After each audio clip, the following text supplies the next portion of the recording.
그래도 농사가 직장생활보다는 많이 벌겠지.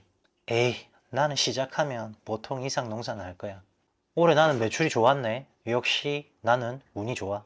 안녕하세요. 유튜브로 농사짓는 콘타디노입니다. 저도 불과 1년 전까지만 해도 이런 생각을 하고 있었습니다. 우리는 무슨 근거로 아무렇지도 않게 이런 생각을 하는 걸까요? 종교도 아닌데 어떻게 이런 믿음을 가지고 있을까요? 결론부터 이야기하고 영상 시작할게요. 제발 정신 차리세요. 농업으로 돈 벌고 생존하는 거 정말 쉽지 않습니다.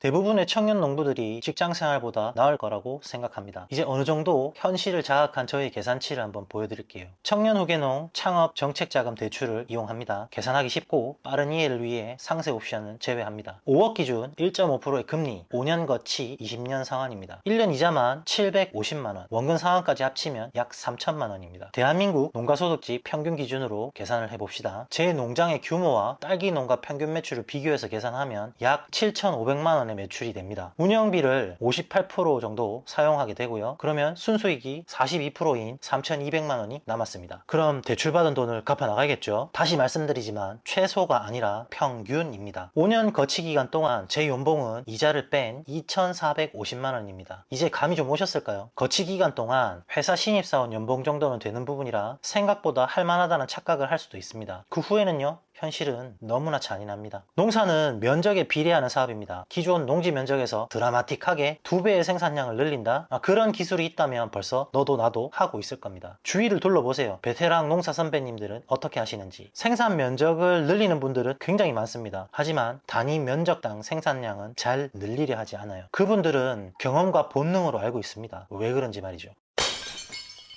청년 농업 교육을 받으면서 참 많은 동료들을 만났습니다. 아주 솔직하게 10명 중 7, 8명은 자신이 하려는 농업은 보통 이상이라고 생각합니다. 품질과 맛이 뛰어나서 온라인 판매 성적이 좋을 거라고 생각하고요. 경매장에 내놓으면 보통 이상은 받겠지라는 말을 많이 합니다. 죄송하지만 객관적이지도 않고 설득력도 없고 근거도 없어요. 전부 다 단지 희망회로예요. 당신이 뭘 한다고 그러냐고요? 저도 똑같았거든요. 저는 농장 시공이 중단되는 바람에 의도치 않게 생각할 수 있는 시간을 많이 가졌습니다. 이 시간 동안 불안감이 앞서면서 저만 보는 게 아닌 주변을 보게 되었는데요. 제가 품질 좋은 딸기를 만들어 노력할 때 다른 농가들 역시 품질을 똑같이 개선하려고 할 겁니다. 제가 딸기 판매 가격을 잘 받고 싶어 할 때는 저만큼, 아니 저보다 더 높은 가격을 받기 위해서 엄청난 노력을 할 겁니다. 자, 이제 뒷목이 서늘해지는 느낌이 느껴지십니까? 대부분이 이런 오류를 범합니다. 다른 농가들은 나보다 노력을 덜하거나 멈춰 있을 거라고요. 나는 최선을 다했다. 그것도 스스로가 판단하는 오류를 범하지 마세요. 내가 최선을 다했다면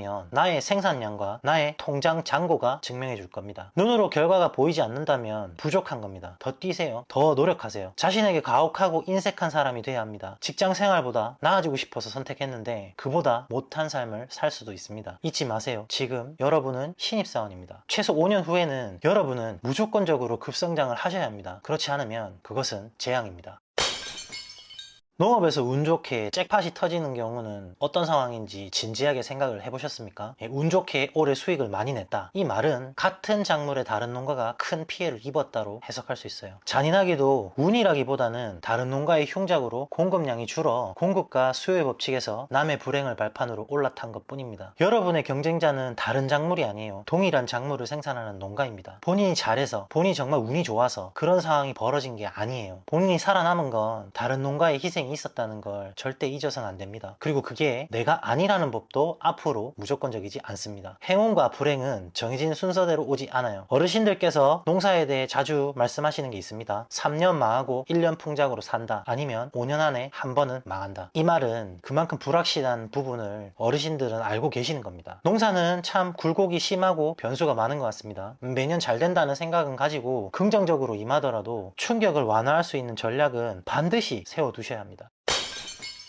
왜 농사로 돈 벌기가 쉽지 않은지, 요즘 농사가 얼마나 힘든지 감이 오셨을까요? 농업은 자영업 만큼 생존율이 낮습니다. 그저 버티는 거죠. 다시 돌아올 풍작을 위해서. 우리가 잊지 말아야 할 것은 세 가지입니다. 내가 보통 이상이라는 본인을 과대평가하는 희망회로, 직장생활보다 많이 벌 거라는 밑도 끝도 없는 근거 없는 자신감, 남의 불행 위에서 우뚝 서서 내가 행운아라고 생각하는 착각. 기억하세요. 그 모든 일에는 원인과 결과가 존재합니다. 그냥 이루어지는 건 하나도 없어요.